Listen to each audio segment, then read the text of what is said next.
Hey everyone, happy Patty's Day. My name is Pat Mangan. It's great to have you along, especially if you are new here. We work on a new tune each and every week on my Patreon. And this week I wanted to open it up to everybody out there if you want to learn a tune with me. And I figured what better tune this week than a great Irish jig called St. Patrick's Day. So I'm going to play it for you now up to speed just to give you an idea of how this tune sounds. But if you click the link down below, if you're watching this on Facebook or on YouTube, it'll take you to my Patreon where everyone will have access to download sheet music of this as well as slow and fast MP3 recordings for your own practice. But we're going to get into it and break this tune down together. Here it is up to speed, then I'll play it exactly as it appears on the sheet music. And I think you'll find that this tune is pretty simple when you figure out what's involved. So, let's give it a shot.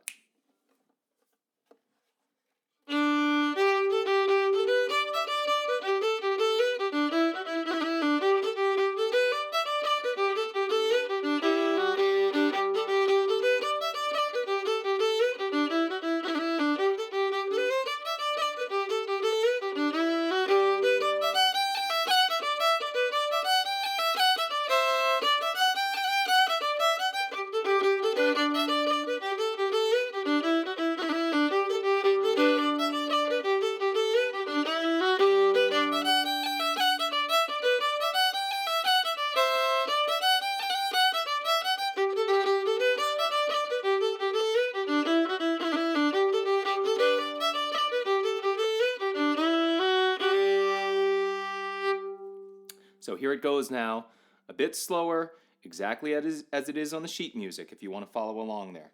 All right, ready, and...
And there you have it, St. Patrick's Day. Now, it's just an A part and a B part, but if you have any familiarity with Irish tunes, it's a little bit strange. The B part is twice the length of the A part, and it kind of repeats the A part within the B part. So once you know that A part, you almost know the whole tune, actually. There's only a few bars of new material to learn in the B part. It's in the key of G, so take a moment, pause the video, get warmed up in the key of G, play an old G scale there on whatever instrument you're on, and let's take a look at this bit by bit. Now, this is how I like to dissect a tune. We're just going to look at a phrase, sometimes even just one measure at a time, and we'll talk about it in terms of the bowing, the rhythm, the ornamentation, the fingering. So let's start from measure one. There's a pickup note, as you see here on the sheet music. Pickup notes are almost always played on an up bow so that we hit our actual down beat on a down bow. Let's just try that first measure with the pickup starting on an up bow for all the fiddlers out there together. Ready? And... Now, a little fingering technique I like to use there is to leave that third finger down if you can. Right? Don't lift it until the 1, 2, 3, 4, 5th note there when you go to the A. Now, because you're just going back and forth from that G to the open A there. So try and leave that finger down if you can. Now, in order to do that nice and clean, it needs to come down straight on the string, right? You can't be approaching that note at any kind of an angle, because then it'll sound like you're accidentally making contact with that A string and preventing it from vibrating. So you need that third finger to come straight down on the string so you can leave it down while you go next door for that open A, right? So just practice that if that's something that's new for you. Just going back and forth like that. And what may help is if you bring your elbow in, around, towards your body to give you a little bit more reach, more leverage over the strings there. So, in Irish jigs, we are always emphasizing the downbeat, which is that foot tapping beat.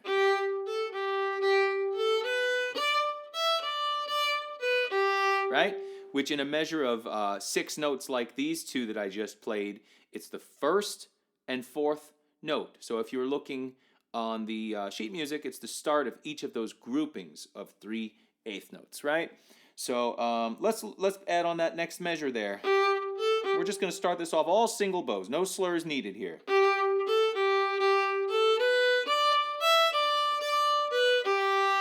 Well, in the second measure there, we've got that same thing happening of a 3 open 3 for fiddle fingering. So we're just going to leave that third finger down on the A string while we go next door to the open E. Same tactic we just worked on. 3, 1, 3. So let's put those two measures together and try them playing together. Ready? And...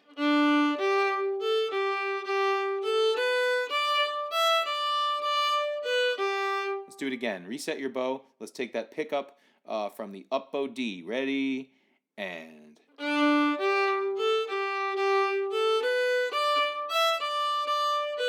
One more time. And...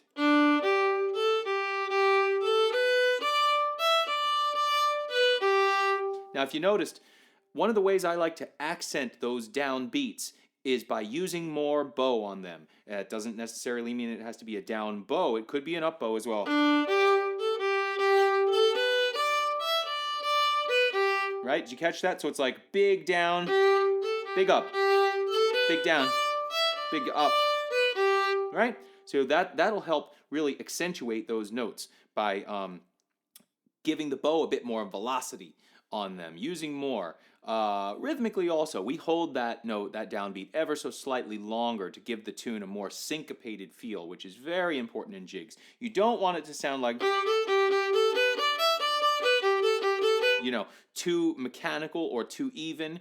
And what's about to happen next in terms of bowing is also really going to help us in that regard. So, that's what we got so far. The next measure, we're going to incorporate a slur. So let's try that all together. Ready, and...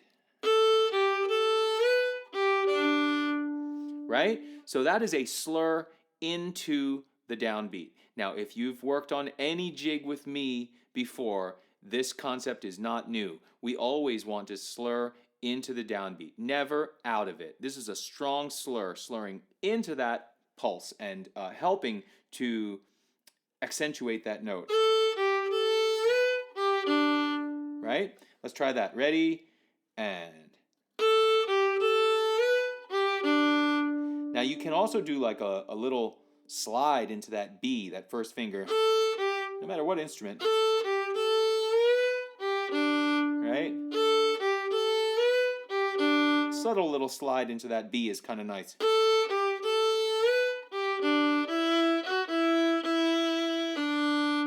Let's add on one more measure and we'll have the whole first line.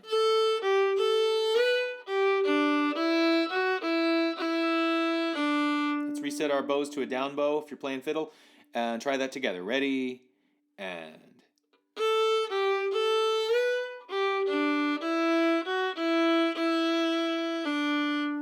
Now, in that last measure there on the first line, you may have noticed another kind of slur I was just throwing in there, which we'll use a bit in this tune as well, which is a quarter note into an eighth note. That is another kind of very useful slur in jigs. So pretty much, if you follow these two simple rules, you can make up your own bowing to just about any jig, however it suits you, which is two-note slurs into the downbeat, slurring when you have quarter notes, slurring them into the eighth note that follows, and occasionally slurring an entire grouping of 3/8 notes. But we use that less frequently. I think in this tune, all that we have going is those two-note slurs into the downbeat, and then a two-note slur of a quarter note into an eighth. So whenever you see that, that's how you can approach it, and it'll pretty much work across the board in anything else that you're learning.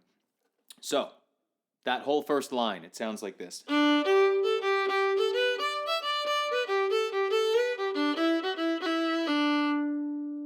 Ready? Slow it down a little bit. Ready, and...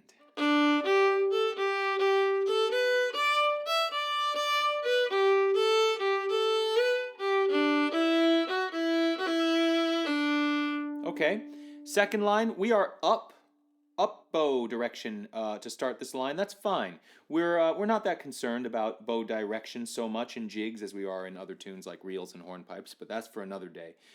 So looking at this second line, we're going to be up bow in the context of it. That's fine.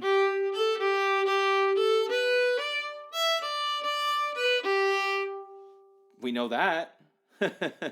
That's just like the first two measures, except the bowing is a little bit different. We're starting it up and we're going to throw a slur in there into the downbeat over the bar line. So it's like... We know all that. That's familiar as well, huh? I guess it's just the last measure, the ending, that's different.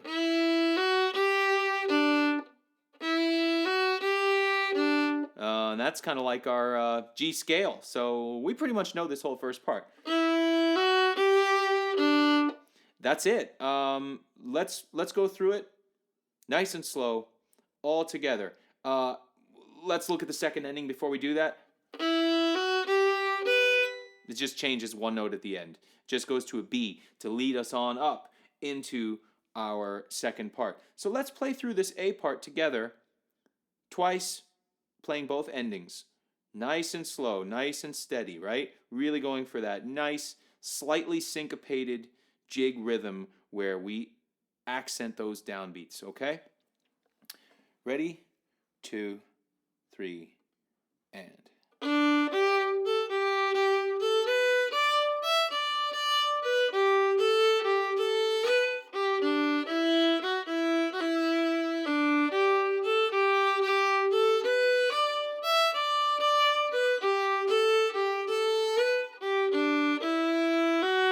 Repeat.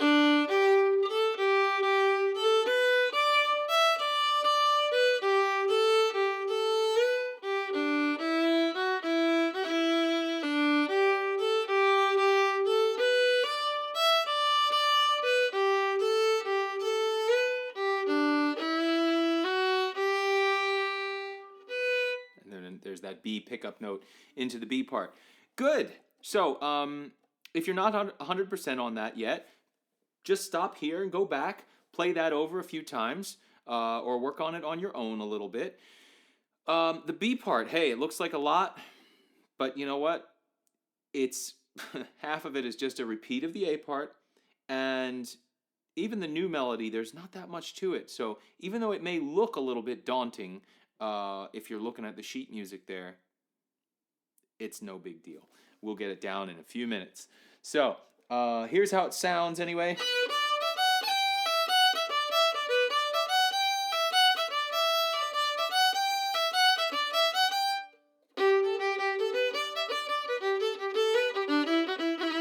just like the A part. Huh. So we only have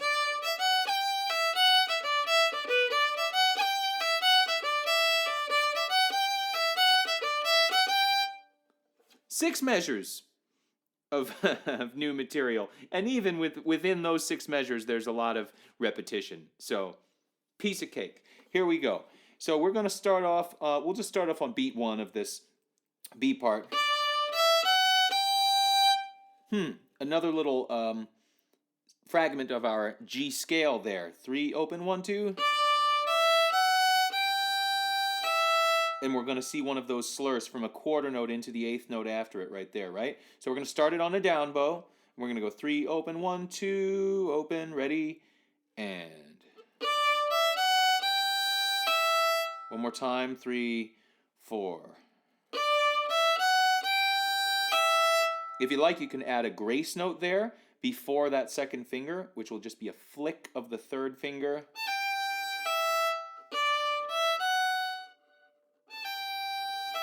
Right? Put the grace note on the same bow as the G. So nothing changes about the bowing here. You don't need to add any slurs or anything like that to play a grace note. You just go... You just kind of flick that 3rd finger before you play that G, E slur. Ready? So here goes that measure again with the grace note. 3, 4. And let's check out the next measure. Another instance here where, for the fiddlers, you can leave that 3rd finger down because, again, we've got one of those where we're going from the 3rd finger just to the open string next door. So it sounds like this. Here's the next measure. See that? Let's put those 2 measures together. 3, 4.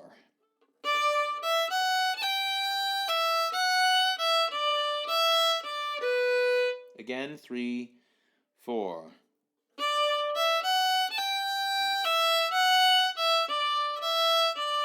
Three, 4.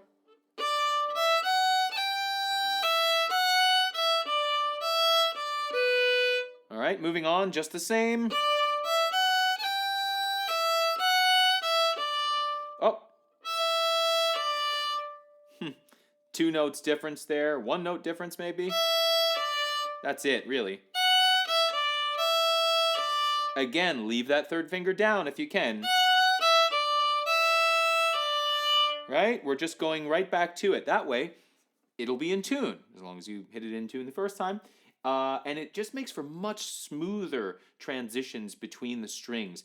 Much less chance of unwanted schmutz bits of open strings in there, you know? So, yeah, try and leave fingers down whenever you can. It's also about economy of motion and making it easier to play when you work things up to speed. So, this is what that whole first line of the second part sounds like. Ready?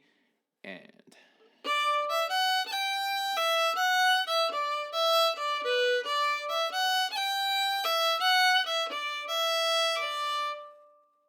Right? Hear that smooth transition when that finger is already waiting for us there on the A string. Let's try that again together. 3, 4.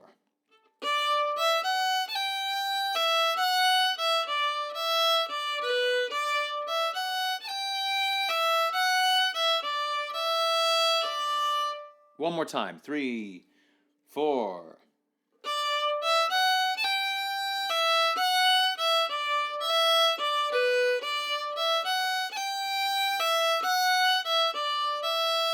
Moving on.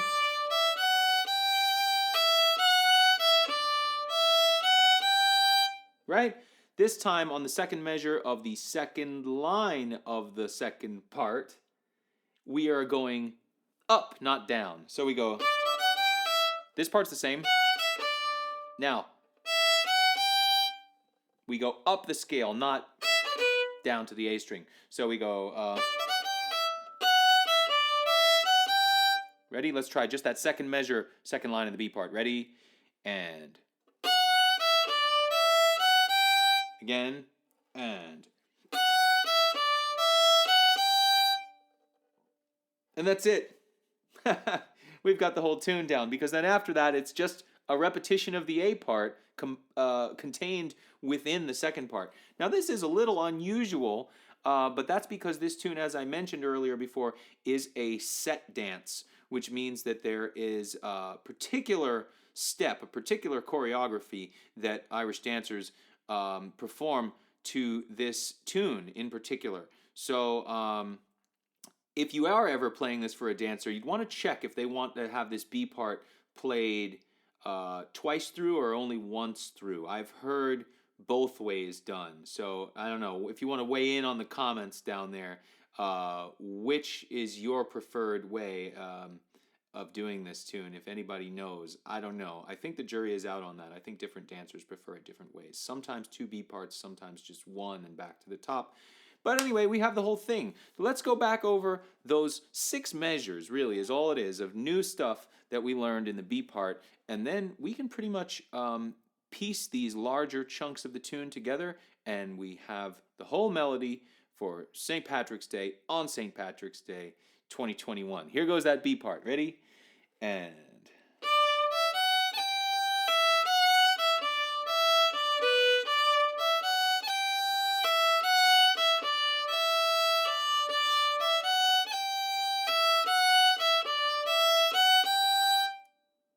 That's it. One more time. Ready? And...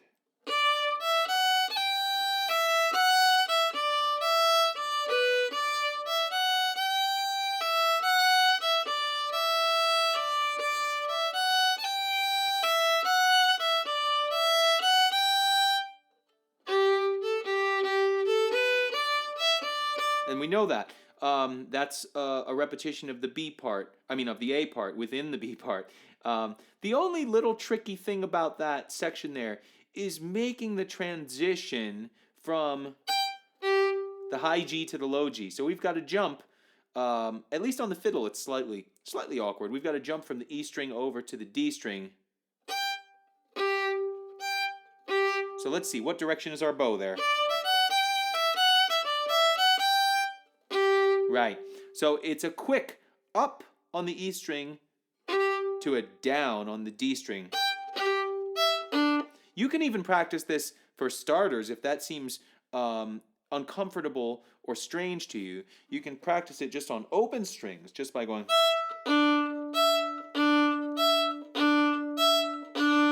Trying to make that transition seamless and smooth without hearing any bits of that A string in between. Let's see if we can just bypass that and jump over it and just go.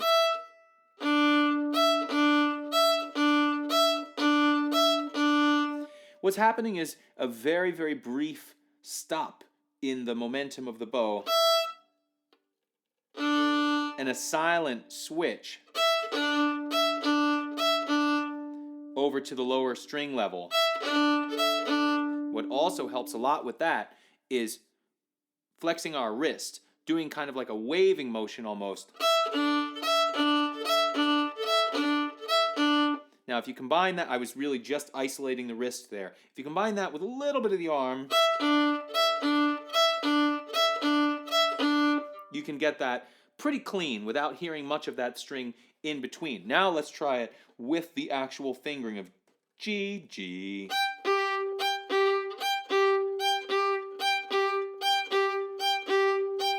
So just practice that a little bit on your own. And here's what it sounds like in context. I already feel better playing that after just doing that little exercise a few times. It already feels easier to me. So that's a good way, I think, to get into that phrase in terms of connecting those two things together. So let's try the whole B part 2 times through. And then we'll go back, try the whole tune at a nice moderate tempo, and then I might play it one more time, just for the crack, as they say, okay? B part, ready? 2, 3, 4.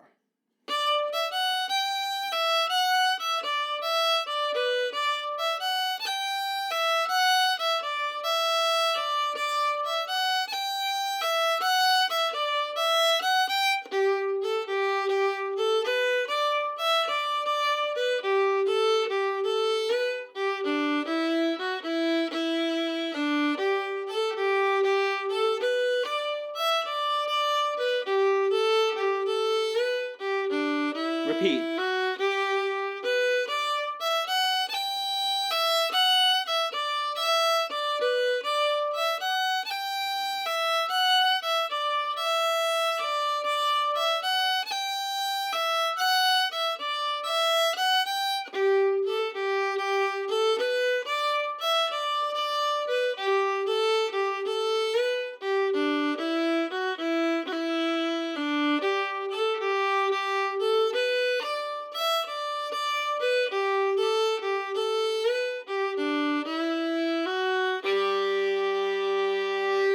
If you're ending the tune, yeah, you just finish it like that on a nice G, resolving to that root. So let's go back. Let's try the whole thing together. I hope you enjoyed working on this tune. I think it's a fun little tune. Let's take it back to the top. Let's start on our up pickup of an open D, going into that G. Ready? 2, 3, 4.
Yeah, there we have it, St. Patrick's Day.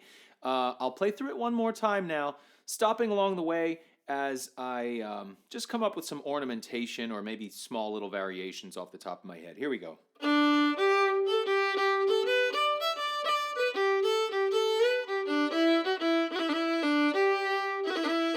Right there. That's a short roll. That's a little bit more of an advanced technique. Basically, there's something called a roll, which we use all the time. For experienced players out there, you don't need to be told what a roll is, but for anybody who's new, that's a roll, where we're rolling a first finger, E in this case, right? We start on the note, we go one up above, back to the note, one below, and back to the note.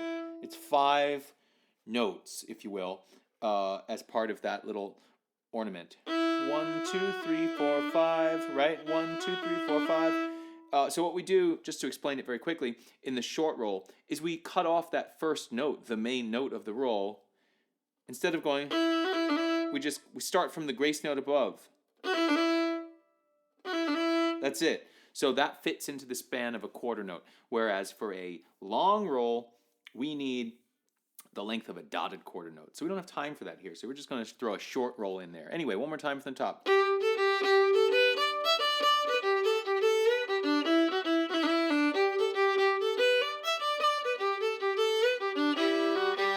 can throw in some double stops there, just droning with the open G string.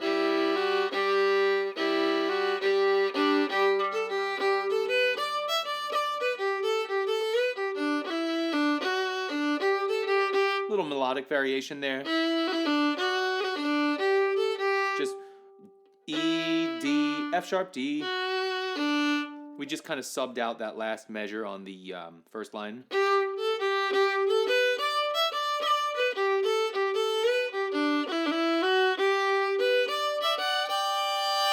You can do a nice little double stop there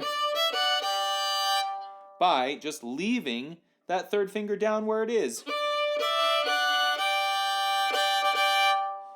You can play it along with every note that follows.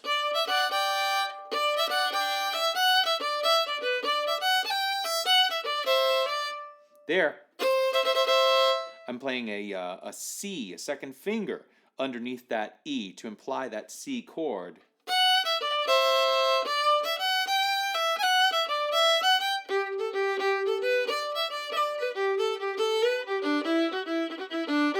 Throw in some triplets instead of a quarter note.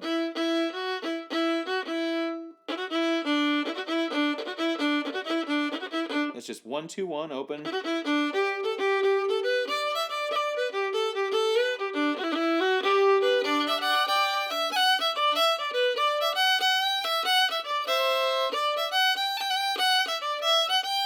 There, I threw in a long roll.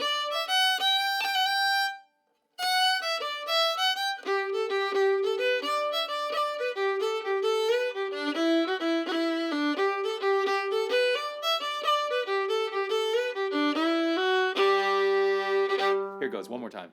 Whole thing, uninterrupted.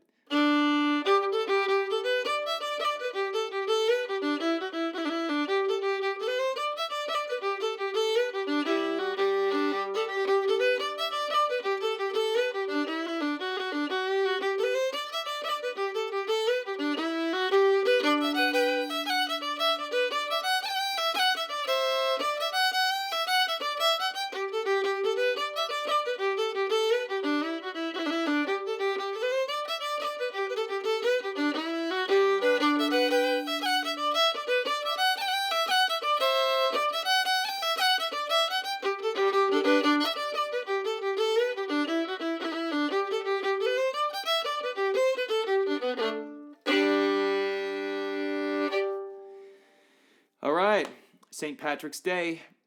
I hope you enjoyed that. Hope you liked that tune. And if you liked the format of this and enjoyed playing along with me, maybe you can join us. I'm here every week on Patreon, so check out the different options of how you can follow along. And happy St. Patrick's Day to you. Be safe. And next Patty's Day, we'll definitely be doing this all in person. I have no doubt. So until then, take care of yourself. Thanks so much.